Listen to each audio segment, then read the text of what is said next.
서울광역방송센터입니다.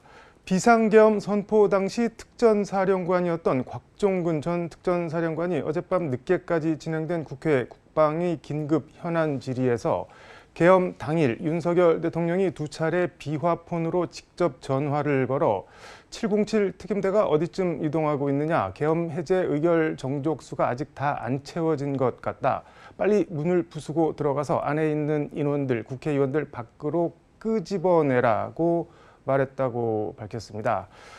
야당은 오늘 두 번째 윤석열 대통령 탄핵안을 발의했고 오는 14일 표결에 붙일 예정입니다. 여의도 초대석 천하람 개혁신당 원내대표와 숨가쁘게 돌아가는 윤석열 대통령 탄핵 얘기해보겠습니다. 대표님 어서 오십시오. 네, 안녕하십니까. 이게 지금 너무 정신없이 팽팽 뭐가 터지고 돌아가고 그러고 있는데 일단 전체적으로 어떻게 보고 계시나요? 무능한 전두환의 재림이라고 할까요? 그러니까 저는 윤석열이라는 인물이 네. 전두환과 똑같이 내란을 기도했다라고 생각하고 네. 똑같이 미치광이라고 생각합니다. 그런데 지금 보면 네. 처음에는 마치 자기가 경고성이었다, 정말 그럴 생각 없었다라고 했지만 그것도 거짓말인 게 드러났어요. 지금 특전사령관, 네. 방첩사령관들 쭉 나와서 얘기하는 것들 보면 네. 최소 며칠 전부터 준비를 했고 네. 또 국회를 무력화시키기 위해서 표결하는 국회의원들 정족수 못 지키게 끌어내라라고 얘기했던 네. 거거든요. 이거는 말 그대로 내란을 일으켜서 친위 쿠데타로 독재를 하겠다라는 거였습니다. 이거는 저는 전두환의 재림이다라고 평가할 수밖에 없고요. 네.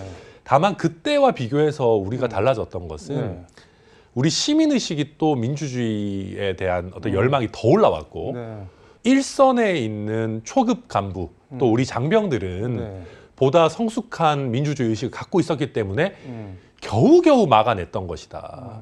그래서 저는 시민과 정말 하위 군 간부들이 막아낸 전두환의 재림이다. 저는 그렇게 평가합니다. 한마디로 전두환보다도 못하다는 거네요. 그렇습니다. 그리고 보십시오. 네. 전두환은 정말 나쁜 사람이고 네. 그런 사람이지만 서울의 봄 영화에서도 그런 대사지만 그런 게 있죠. 실패하면 반역, 성공하면 혁명 아니냐. 실패하면 반역이라는 얘기는 쿠데타가 실패하면 자기는 사형받고 내란으로 처벌받는 거 감수한다는 얘기입니다. 목숨 걸고 하는 거죠. 반역이라는 게 원래 쿠데타라는 게. 근데 윤석열은 쿠데타를 저지르면서도 목숨을 걸 각오조차 되어 있지 않아요. 전두환보다 더 못난 사람입니다. 뭘 걸고 한 걸까요, 그러면은? 아무것도 안 건 거죠. 내가 쿠데타에서 성공하면 야당 의원들 다 싸그리 없애버리고 본인 기준에서 좌파라고 생각하는 야당 의원들, 심지어는 전공의들 이런 사람들은 다 자기 뜻대로 잡아가두고 명령하고 실패해도 이거 경고였어요. 야당이 잘못해서 대통령의 권한 한번 행사해 본 거예요. 그리고 여당이 나를 지켜주겠지. 그런 썩어 빠진 생각을 가지고 노 리스크 하이 리턴을 꿈꾸면서 시작한 내란 행위다. 그렇게 저는 평가합니다. 아니, 실패하면 어떻게 될 거라는 생각을 정말 하나도 안 했을까요? 윤석열이라는 인물이 지금 보면 늘 한탕주의 도박꾼인 것 같아요. 예전에도 보면 자꾸 뭘 한탕을 하려고 그래요. 잘 안 된다 그러면 의대 2,000명 이렇게 하면 국민들이 좋아하겠지. 일거에 척결. 그렇죠. 부산 엑스포 이거 하면 다 되겠지. 이번에도 내가 부정선거를 밝혀내서 야당 의원들 다 날려버리면은 국민들이 다 내 편이 되겠지. 그렇게 생각을 하는 거고 지금도 보세요. 지금도 상황이 이 지경이 됐는데도 헌재에 가서 내가 도박을 해가지고 여기서 기각이 나오면 이거 역전 말로 홈런 아니냐. 아니면 헌재에서 시간을 벌고 그 사이에 부정선거 증거들을 가지고 야당 이 사람들은 국회의원 아니야. 국회 해산시켜버리고 여당만으로 운영해야 돼. 이렇게 역전 말로 홈런을 치려고 하는 거의 그냥 도박에 미친 사람인 것 같아요. 제가 봤을 때는. 우원식 의장은 오늘 참으로 엄중하다면서 국정조사 하겠다 기자회견을 하셨던데. 네, 국정조사는 아마도 제가 알기로는 저와 저희 개혁신당에서 가장 먼저 촉구한 걸로 알고 있고요. 지금 개별 상임위별로 현안 질의하면서 이제 사람들 불러가지고 법사위, 국방위에서 이제 진상을 캐려고 하고 있는데 핑퐁 게임을 좀 치는 것들이 있어요. 특히 장관들끼리.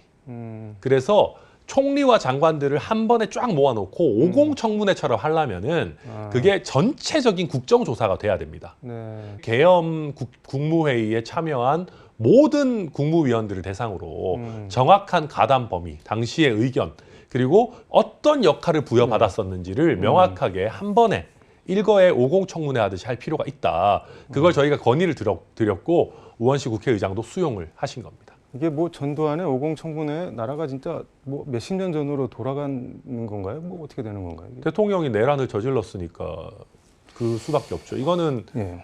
국제적인 기준으로 봤을 때는 대한민국 수준의 성숙된 민주주의를 갖고 있는 나라에서는 네.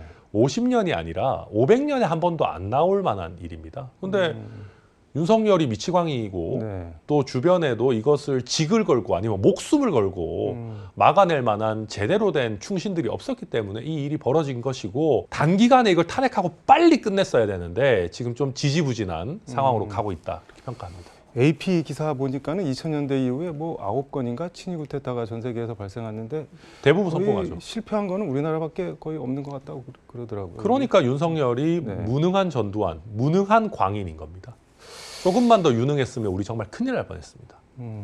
국민의힘에서는 뭐 계속 질서 있는 퇴진 얘기 나오는 것 같은데 2월 하야, 4월 대선, 뭐 3월 하야, 5월 대선 뭐 어떻게 보세요? 안 될 겁니다. 안 된다. 야당에서도 안 받을 거고 심지어는 윤석열도 거부하고 있습니다. 윤석열도 네. 그렇게 단기간에 하야할 바에는 헌법재판소 가겠다는 거 아니겠습니까? 그냥 막판 도박을 한 번 더 해보겠다는 네. 거죠. 그래서 이 논의는 그냥 흐지부지 될 것이고요. 게다가 한동훈 대표 본인 스스로 자충수를 너무 많이 뒀습니다. 어떤 점에서요? 본인과 한덕수가 권한대행을 하겠다 했지만 네. 아무도 그걸 인정해주지 않죠. 위헌적입니다. 그것도 2차 궁정 쿠데타라고 해도 과언이 아니고 네. 딱 외신에서 아니면은 주요 동맹국 우방국에서 물어보잖아요. 네. 국군 통수권자 누구냐? 답을 못하지 않습니까? 본인들은 내가 통수권자다, 외교권자다 하지만 그걸 누가 인정합니까? 국방부는 바로 대통령이다. 네. 외교부도 바로 대통령이다. 이거는 그냥 끝난 얘기이고요. 네. 그 다음에 나온 얘기가 정말 한심한 게 저는 한동훈이 이렇게까지 한심할 수 있나 싶었던 게 네. 윤석열이 그걸 안 받아들일 수도 있으니까 문서로 남기겠다, 각서 쓰겠다 그런 얘기가 또 튀어나왔어요. 이게 국가 주권이 각서로 거래가 되는 건가요? 안 되죠. 이게 무슨 왕조 시대도 아니고요. 왕조 시대에도 어려웠을 것이고 제가 봤을 때 법대 1학년, 아니 법대도 아니고 고등학교에서 법 관련 과목을 배우기만 해도 네. 헌법에 반하는 각서라는 거는 아무런 의미가 없습니다. 헌법에서 대통령 권한을 마음대로 짬짬이해서 서로 돌려가면서 쓰지 못하도록 하고 있고 네. 엄밀한 권한대행의 사유와 권한대행의 순서가 정해져 있는데 거기에 포함되지도 못하는 심지어 공직자도 아닌 여당 대표에게 네. 대통령의 권한을 넘긴다. 각서 백날 써봐야 아무 효력가 없습니다. 저도 변호사지만 뭐 제가 공증해 줄까요? 제가 공증해줘도 아무 효력가 없어요. 이런 지금 한동훈 대표는 권력욕에 완전히 눈이 멀어버려가지고 네. 법대 1학년생도 알만한 헌법 지식, 민법 지식 다 까먹은 겁니다. 알면서도 그냥 안 보이는 거겠죠. 제가 그래서 네. 절대 반지를 빼앗긴 골룸 같은 신세다. 누가 골룸인 건가요? 한동훈 대표가 그렇죠. 절대 반지 원래 갖고 있었나요? 안 갖고 있었죠. 본인 것도 아닌데 자기는 한덕수 옆에 세워놓고 이제부터 내가 권한을 가진다라고 할 때는 절대 반지를 꼈다고 생각했을 거예요. 그렇지만 근데, 있지도 않은 절대 반지 어떻게든 끼려고 지금 마이 프레셔스 하면서 눈이 시뻘게 가지고 달려들고 있지만 그거는 낄 수가 없습니다. 근데 뭐 한동훈 대표 입장에서는 윤석열 대통령이 탄핵이 되고 조기 대선을 치르는 것과 자진 사퇴하고 대선을 치르는 것 차이가 있을까요? 사실 거의 없죠. 근데 왜 이렇게 집착을 하죠, 그러면? 자기가 잠깐이라도 소통령을 하고 싶은가 봅니다. 그러니까 아마 한동훈의 생각은 탄핵이 되면 한동훈은 할 일이 없어요. 그렇잖아요. 탄핵이 되는 순간 우리가 누가 한동훈한테 관심이 있습니까? 지금이야 여당 의원들 중에 이탈표가 있냐 없냐, 친한계가 투표에 네. 동참하냐 안 하냐, 이러니까 한동훈이 키를 쥐고 있는 거예요. 쥐고 있는 것처럼 보이는 거예요. 네. 근데 탄핵이 되는 순간 국민들 중에 그 누구도 한동훈에게 관심 없을 것이고 탄핵을 못 막아낸 당대표면 물러나야 돼요. 근데 이게 또 이렇게 생각을 하면은 네. 가령 윤석열 대통령이 탄핵이 되면은 뭐 보수가 절멸된다 뭐 그런 상황에서 치러지는 대선이랑 한동훈 대표 입장에서 자진 사퇴를 본인이 이끌어낸 다음에 내가 정리를 했습니다. 그리고 앞으로 5년은 내가 끌어가겠습니다. 좀 차이가 있지 않을까요? 처음에 아마 한동훈 네. 대표가 생각했던 시나리오는 말씀하신 것처럼 네. 바로 탄핵해서 본인이 투명인간 되거나 아니면 당대표 사퇴하는 위기에 처하지 않고 본인이 일정 기간 네. 대통령 권한을 행사하면서 국가를 안정시키고 네. 경제 위기를 좀 막아내고 하면서 본인이 유능한 소통령이다라는 걸 보여줘서 다음 대선에 승부를 걸겠다 이런 거였던 것 같아요. 네. 이걸 아주 짧게 요약하면 이 국가적인 위기 상황, 내란 상황에서도 한동훈은 본인이 대통령 되는 거에만 미쳐 있는 겁니다. 그러니까 대권 욕심으로밖에는 안 보여요. 그냥 대권 욕심에 비춰서 모든 걸 하다 보니까 네. 하야도 아마 한동훈이 생각했던 거는 본인이 조금 안정시키면 조금 길게 가져가면서 이재명 대표의 어떤 판결 스케줄 이런 것들을 보면서 그 핑계로 조금 시간 끌면서 본인의 소통력 행세를 조금 더 장기화하려고 했던 거 아닌가. 저는 그런 의심이 듭니다. 근데 지금 말씀하신 대로 용산은 뭐 자진 사퇴 없다, 하야 없다, 뭐 탄핵해라, 잘라라, 뭐 이런 거 같은데 그 보면은 지금 헌법재판관이 6명밖에 없는데 네. 대통령 탄핵 그 헌법재판관 9명 중에 6명 찬성으로 해야 되는데 6명이 뭐 의결을 할 수 있는지는 변론으로 하고라도 6명이면 전원이 다 찬성을 해야 되는데 9명 중에 6명이 찬성하는 거랑 6명 중에 6명이 다 찬성하는 거랑은 이게 좀 큰 차이가 있을 것 같은데 혹시라도 한 사람이라도 탄핵 반대 뭐 이런 거 기대하고 있는 거 아닐까요? 그런 걸 수도 있을 겁니다. 그런데 근데 지금은 지금 뭐 무슨 뭐 박선영인가요? 그 진실화해위원장 네. 임명한 게 뇌물성이냐 막 이런 얘기 나오는데요. 지금 헌법재판관 제가 뭐 네. 궁예는 아니지만 이 정도 내란 사태가 벌어졌고 네. 윤석열이 그 내란 수괴라는 게 거의 명확하게 드러나고 있습니다. 여기서 탄핵 못 시킬 네. 재판관 없어요.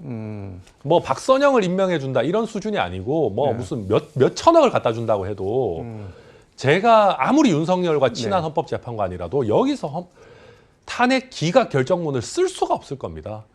어쨌든 국민들께서 그런 걱정이 있으시니까 네. 지금 저희 국회에서는 12월 중에 최대한 빠르게 헌법재판관 3사람에 대한 추가적인 청문회를 해서 네. 12월 말에는 임명할 수 있도록 그렇게 할 생각입니다. 근데 말씀하신 대로 헌재 재판관 국회에서 3명 정해서 대통령한테 보내도 나 이선 물러나서 나 지금 뭐 그런 거 할 때 아니야 하면서 임명 안 해버리면 그냥 6명이 또 해야 되는 거잖아요. 그러면은 그거는 헌법재판소를 완전히 적으로 돌리는 겁니다. 그러니까 헌법재판소에서 지금 네. 굉장히 거듭해서 지난번에 이진숙 그 네. 위원장 탄핵 관련한 절차에서도 빨리 헌법재판소가 일할 수 있게 사람을 채워달라는 얘기를 거듭했습니다. 네. 근데 대통령이라는 작자가 그거를 안 한다 그러면 헌법재판소 자체를 또 적으로 돌리는 것이고요. 네. 그것도 사실은 탄핵 사유로 추가될 수도 있습니다. 왜냐하면 헌법상 임명해야 되는 임명할 의무가 있는 네. 직을 안 채운다라는 거는 역시나 탄핵 사유가 될 겁니다. 한겨레 신문이 오늘 단독 보도라고 했는데 윤석열 대통령이 출근 시간에 출근 안 하고 출근한 것처럼 가짜 차량 행렬을 내보내고 본인은 좀 늦게 나가고 뭐 그 상습적으로 그랬던 것 같은데 이것도 어떻게 봐야 되나요? 이거는 술 때문입니다. 술 때문에. 저도 대통령실에 있는 사람들 네. 얘기 들어봐도 술을 정말 많이 드셨던 것 같습니다. 드신다는 표현도 그렇고요. 정말 술 많이 먹었던 것 같고요. 지금 보수 진영의 원로라고 할 수 있는 정규재 주필도 나와가지고 네. 알코올성 치매 이런 얘기 하시는데 저는 그거 과언이 아니고 지나친 알코올 섭취로 인한 전두엽 손상 저는 의심된다라고 생각하고요. 너무 밤에 술을 많이 하니까 아침 일정을 소화를 잘 못합니다. 누구랑 그렇게 근데 혼자 먹지는 않을 거 아니에요. 막 사람들 여기 이 사람 저 사람들 불러가지고 뭐 의원들도 부르고 자기 참모들도 부르고 심지어는 재벌 총수들 불러가지고 술을 너무 과하게 먹인다고 해서 문제가 되기도 했지 않습니까? 그렇기 때문에 파리 갔을 때 얘기 아닌가요? 파리 갔을 때도 그렇고 국내에서도 아마 그런 자리들이 있었던 걸로 저는 알고 있습니다. 국내에서도요? 예, 저도 뭐 확인된 건 아닙니다. 아니 근데 재벌 총수들이 대통령이 부르면 가야 되나요? 술? 가죠. 대통령이 부르면 왜냐하면 재벌 총수들 네. 입장에서는 규제 하나가 들어오고 안 들어오고에 따라서 사업 성패 향배가 완전히 달라지는데 재벌 총수들은 어떤 의미에서는 대통령과 자주 만날 수 있는 기회를 갖는 것도 특혜거든요. 네. 부르면 당연히 옵니다. 대통령이 불렀을 때 안 오는 기업인은 없습니다. 진짜 약간 신선 노름했다는 생각도 뭐 없지 않아 드네요. 그러니까 저희 그렇지만- 이준석 의원 얘기를 들어봐도 네. 보통 이제 대선을 치르면 후보들이 새벽 4시, 5시에 네. 일어나서 막 아침부터 막 하거든, 새벽부터. 네. 근데 아침 일정을 못 잡는다는 거예요. 새벽 일정, 아침 일정 잡아놓으면 못 일어나서 못 온다는 겁니다. 근데 대선 후보라는 사람이 11시, 12시에 일정을 시작하니까 이게 정말 힘들었던 거죠, 그때도. 선거 치렀는데도. 어떻게 대통령이 되는지 약간 지금 와서 생각하면 좀 궁금하긴 한데 예, 맞습니다. 윤석열 대통령 두 번째 탄핵안 오늘 발의됐고 14일 날 투표하는데 지금 뭐 분위기가 이렇고 그러면은 통과될 수도 있는 거 아닌가요? 통과될 겁니다. 통과된다. 네, 왜냐하면 이제 심지어 용산에서도 네. 하야보다는 탄핵으로 가겠다 얘기했기 때문에 음. 아마 뭐 막판에 그런 것도 있을 수 있겠죠. 이번까지만 막아달라. 그 무슨 이유로? 뭐 시간이 좀 더 필요하다. 우리가 뭐 어쨌든 대통령 권한이 있는 상황에서 조금 더 준비할 시간이 필요하다라는 식으로 뭐 권성동 원내대표가 새로 들어오든 어떻게 되든 할 수는 있겠지만 국민의힘 의원들과 안 따를 겁니다. 이미 대세는 넘어왔다. 그리고 김상우 의원 같은 분들도 10명 이상 이미 있다고 하는데 주류를 잘 읽어내는 배현진 의원 같은 분도 표결에 참여하겠다라고 하는 거 보면 네. 지금 물밑에서는 표결에 참여할 의사가 있는 국민의힘 의원들 훨씬 많을 것이다. 배현진 의원은 그 나경원 대표 출마했을 적에 그 연판장 주도하면서 친윤 그렇죠. 총대를 했었는데 지금 또 친한 쪽의 대표 선수로 돼 있고 그 전에는 또 친홍이었죠. 예, 그 홍준표 대표 시절에 발탁돼가지고 왔으니까요. 그러니까 주류를 잘 따라가고 지금은 친한이라기보다는 네. 유는 끝났다라는 판단을 배현진 의원은 한 거 아닌가 생각합니다. 뭐 상황이 이렇게 됐으니까 이재명 대표 공직선거법 그리고 뭐 선고는 확정 판결은 대선 전에는 안 나겠죠. 이제 출마도 기정사실로 봐야 되겠죠. 이것도. 그럴 가능성이 높다라고 보여집니다. 네. 시간이 다 됐는데 요거 하나만 좀 여쭤보겠습니다. 지금 검찰이 엄청 열심히 대란 수사를 하는데 오늘은 뭐 저 특수전 사령부 압수수색도 갔다 그러고 근데 이게 뭐랄까 윤석열 검찰공화국 이렇게 한 세트로 불렸는데 윤석열의 칼에서 윤석열을 향한 칼이 됐는데 어떻게 보세요? 그러니까 검찰이요. 죽은 권력을 도려내고 가차없이 패는 거는 또 잘합니다.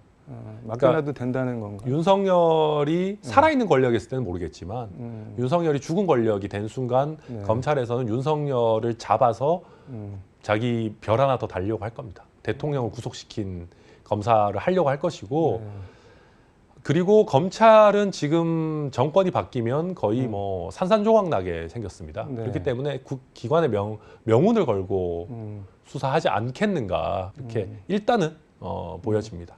어쨌든 죽기 살기로 하기는 할 거라는 거네요. 네, 그 지금 경찰과 검찰, 뭐 공수처는 조금 경쟁에서 뒤처지는 것 같고 네. 지금 경찰과 검찰은 각각 조직의 명운을 걸고 수사 경쟁을 하고 있기 때문에 이게 법원 입장에서 좀 골치 아픈 건 있겠지만은 네. 우리 정치하는 사람들이나 국민들이 봤을 때는 두 기관이 목숨 걸고 경쟁하는 상황이 꼭 나쁘지는 않다고 판단됩니다. 법원에서는 뭐 경찰, 검찰 왜 이렇게 똑같은 압수수색 영장을 뭐 이렇게 각각 청구하냐, 뭐 신청하냐 그런 얘기까지 했다고 하는데. 예. 근데 법원에서도 일단은 검찰의 수사 권한이 있다고 이번에 이제 네. 구속영장 하면서 결정했으니까 나름대로의 가르마는 좀 타졌다 이렇게 봐도 될 것 같습니다.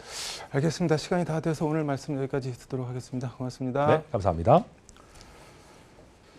천망회회 소위 불실 중국 고전 노자에 나오는 말인데 하늘의 그물은 구멍이 숭숭 성긴 듯 터져 보이지만 빠뜨리거나 놓치는 법이 없다는 뜻입니다. 그래서 맹자는 역천자망 하늘의 도리를 거스르면 반드시 망하고 순천자 존 하늘의 뜻을 따라야 보존할 수 있다 했습니다. 민주공화국 대한민국의 하늘은 국민입니다. 대한민국 헌법 제1조 1항 대한민국은 민주공화국이다. 2항 대한민국의 주권은 국민에게 있고 모든 권력은 국민으로부터 나온다. 사필귀정 세상 일은 반드시 바른 곳으로 간다. 바른 곳으로 가야 한다. 대한민국 헌법과 사필규정에 대해 생각해 보는 요즘입니다. 지금까지 서울광역방송센터에서 천하람 개혁신당 원내대표와 함께 전해드렸습니다.